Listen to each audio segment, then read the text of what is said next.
મારા ગામના ખૂતાર છે ને, નારાયણ ભગત છે, એને બનાવ્યું. ઓહો, આવા પ્રતાપી પુરુષને તો મળવું જોઈએ દરબાર. બાપુ હું ગાડી મોકલું ને તેડી આવે હમણાં. એ દરબાર સાહેબની ગાડી ગઈ, નારાયણ હુતાર તેડી આવ્યા. જેવા ગાડીમાંથી ઉતર્યા પિંગળસિંહ બાપુ હામાં આવેલા. ભાવનગરના રાજકવિ હામાં આવેલા, બધ ભરી ગયા. વાહ ભગત, વાહ ભગત, બહુ સારું કાર્ય કર્યું, બહુ સારું કાર્ય કર્યું. એટલે આપણે ન આવડે વ્યવહારમાં ઘણી વખત કહીએ ભાઈ તમારા જેવા માણસના પ્રતાપે આ બધું થઈ ગયું કહીને આપણે રૂડું મનાવવા કે આમ એમ.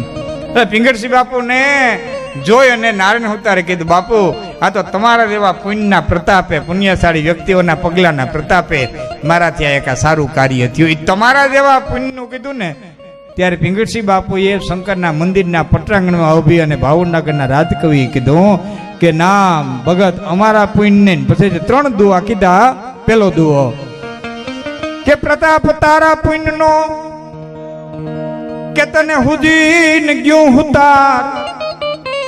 પ્રતાપ તો તારા પુણ્યનો કહેવાય કે તને આવું સુંદર પુણ્યનું કાર્ય કરવાનું હુજ્યું. એ તારા વડવાના કે પુણ્ય, તારા પુણ્ય.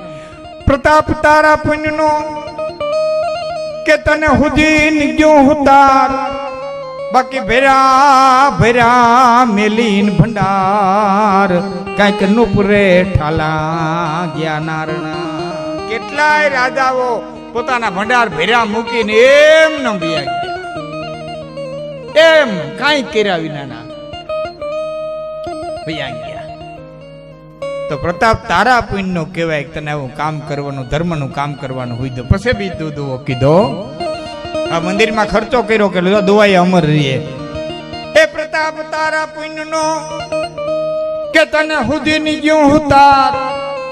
હાથે હાથે 20,000 તે તો નાણું ખરીદ્યું નારણા. ઈ જમાનામાં 20,000 રૂપિયા ખર્ચા. તેથી 100 રૂપિયા માણા રૂપિયા વાળો ગણાતો.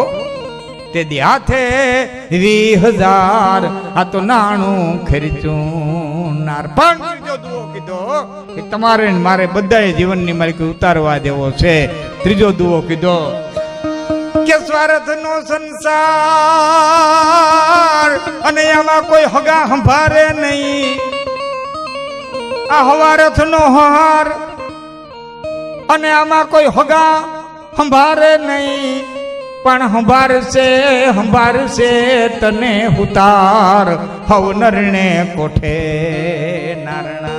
માણાના કોઠા નિર્ણય દાંતણ મોઢામાં નાખશે, ઉઠ્યો હોય છે, દાંતણ મોઢામાં નાખશે, નૈણો કોઠો હોય છે. અને હે નારાયણેશ્વર મહાદેવ એમ કહે ને તે મોરથી